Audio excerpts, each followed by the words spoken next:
standards-wise, everybody knows the standard. It's your opinion regarding what you feel like is the interpretation of what your proposal is. That should matter.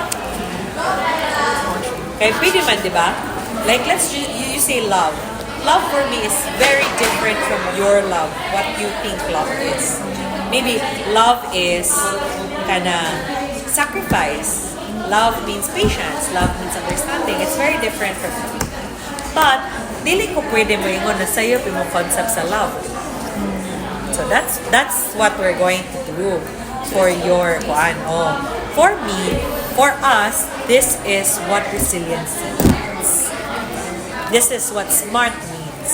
So, dapat ma-highlight na sa definition of terms. And in yung application of the term based on what you think is the meaning. Word player siya technically. But since ma-defend ninyo, di naman sila magtangan.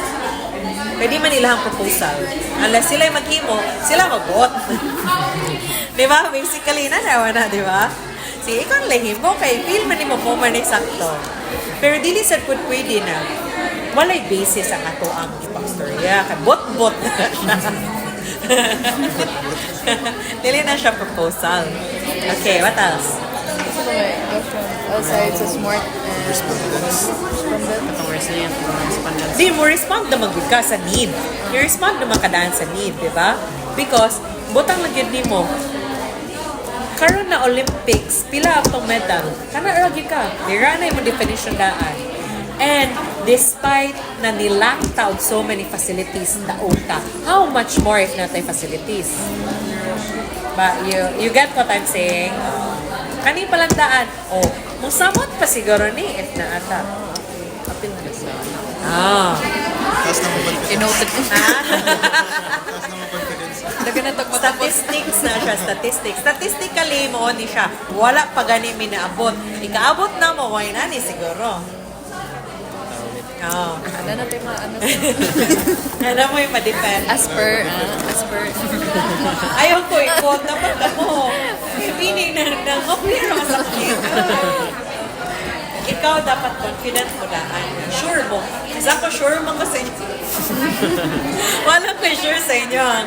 I'm not sure lang how you came up with the title, but I'm sure need ang inyong structure. That's why I'm very confident when I need to answer your questions. It's just that, ma-technical manggunda sa definition of terms based sa inyong proposal ni panangdaan. Diba? Kasi, let's say, a proposed cultural development. You say cultural, it should be cultural in a sense na diri ito na culture. Or whatever culture. Dili pwede na di siya culture. So, kana siya. Other than that, your proposal is correct. Ako alam po, very good na daan na you check the planning. Kay mga tanong ko na, anong gira ninyo ibutang? Diba? And for me, the biggest challenge would be your accessibility. Wala, ngayon di ko nila daan. If walang panay, I think the first proposal that was here ganina. Yeah, because I remember their names kasi sila mga so good. Si Hazel and si Steph. I told them, nana ba mo'y lot? Wala pa. Kung saan man pag-access ana. So dapat, na-route sa deep man na tira. Kay imuhang facility is for the public. If that's a private facility, I don't give a shit kinsa mo ato dito because it's privately owned. Kay bawo ko na yung mga sakyanan amuan hidere. Diba? Pero, if accessible inyo nga sa general transportation system, don't you think beneficial kay siya sa inyong development? Diba? It's always like that. And if it's an emergency facility, all the more should be accessible. So since it's part of the development, maingon lang gid mo na, diri siya gibutang. Inyong satisfy po nganong it's the ideal location. Oh, kay public facility biya na dili pwede uy na dili siya magsudlan og tao. Actually, near sa highway, raman po siya, miss. If near siya sa highway, then noise pollution siya, taas kay siya. Dust pollution sa. So, basit dito na makuha itong resiliency. Ma-omit na to ang pollution from noise to environment pollution. Check na lang. So, dili lang in terms na bantog resiliency is resilient siya from the disasters. I don't think di man gud siya. If it's inside the city, di man gud siya prone unless batig yun imong structure. Mar na ko ha. Actually, sa Ormoc, miss, very, dyan, like, matandog dyan siya dahil sa... Kusog lang. Ano na siya? Matandog siya because ang assumption nato for wind pressure and probably structural stability or safety is lower. Or, let's say, kana doon, anak ka sa katong, oh my God, what do you call that? It's a general knowledge. Like, ring of fire, daghan kay volcano. Oh. Wa siguro kay daghanan. Unless maingon ka na earthquake prone imong building, which is more resiliency sa Japanese architecture, right? Earthquake prone, di sila flood prone. Pero, non-resilient man sila sa flood because nindot kailang drainage system. Pero dili siya per balay. Sa government siya generally. So, di ka kaingon na dili mataypunan imong structure.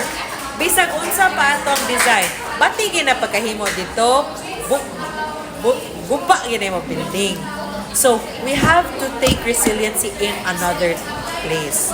Kay ma-technical magyapon ta. Ano resilient na ay kay among bolts man good sir kay inani. Wind pressure di gyud siya malagpot. Can we guarantee that? I don't think that's something we can guarantee, diba, as architects. You need to look resiliency in another aspect. Just like we did with SMART. Diba? Kay dili ka. Bisag unsa pa kanimo kanindot. Pareha ato earthquake, diba? Baguro ko nagstorya ato sa Olanggo Island UV.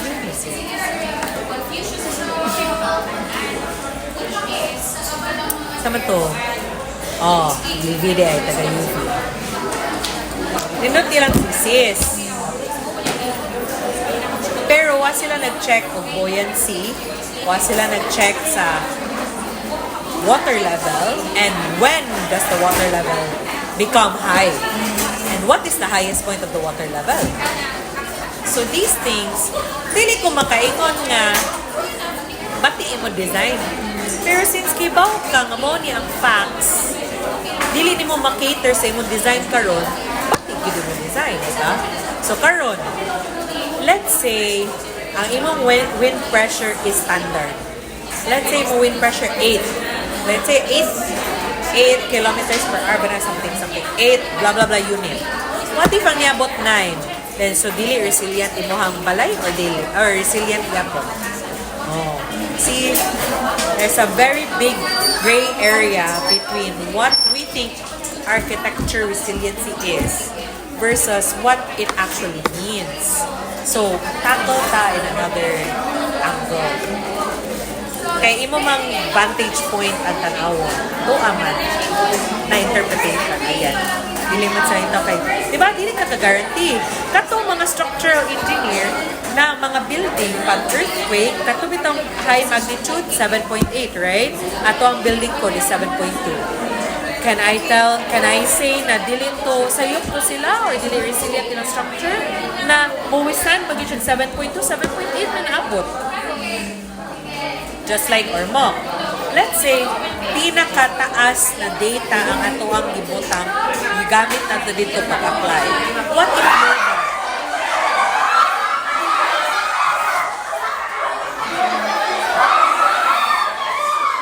So what if more than?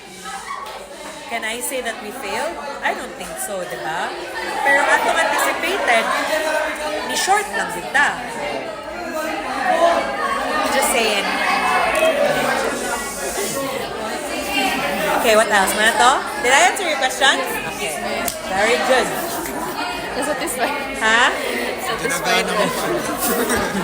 Dili man siya kung ba, kay sure man ka na need. Mo gina, why you're doing it, the things that you're doing.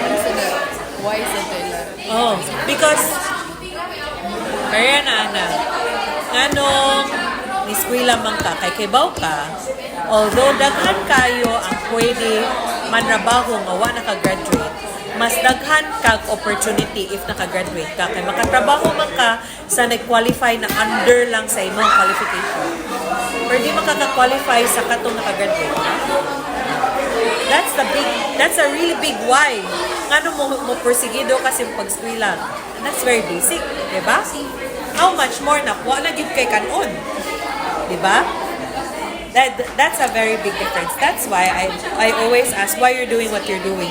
Because regardless what will happen, if strong kay mong why, dili yun na mahitabo nga di mo manon.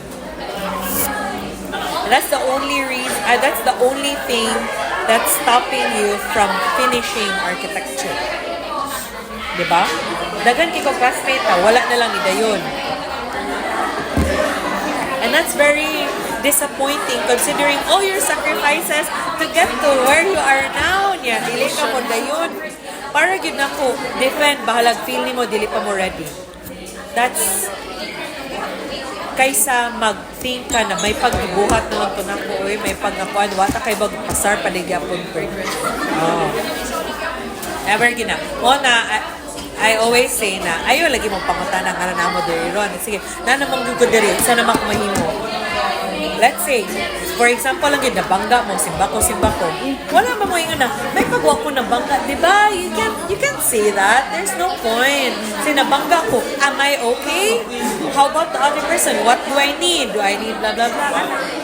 Dili ka pwede reactive always. It's always proactive because your situation can drastically change based on what you decide to do. Kaysa magmukmuk lang ka dito, hilak-hilak ka, may mabuhat. Always like that. So, we'll go around, you'll try to justify your resiliency. Diba? Because if you can do that, then I don't think there's anything wrong anymore with the title. Your proposal is a need. Is a international need. So, you don't need to question if sakto ba niya among proposal or dili. No. Ako na siya na-answer daan ninyo. Ay inyo na lang is to make sure masatisfy ang tanan requirements at the same time nganong mooy ni title. So don't think about that anymore na kinanglan mo siya dili.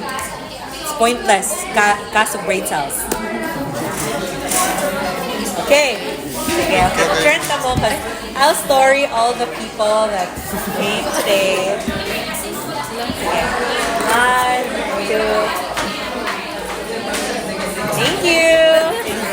Yes, sige, go.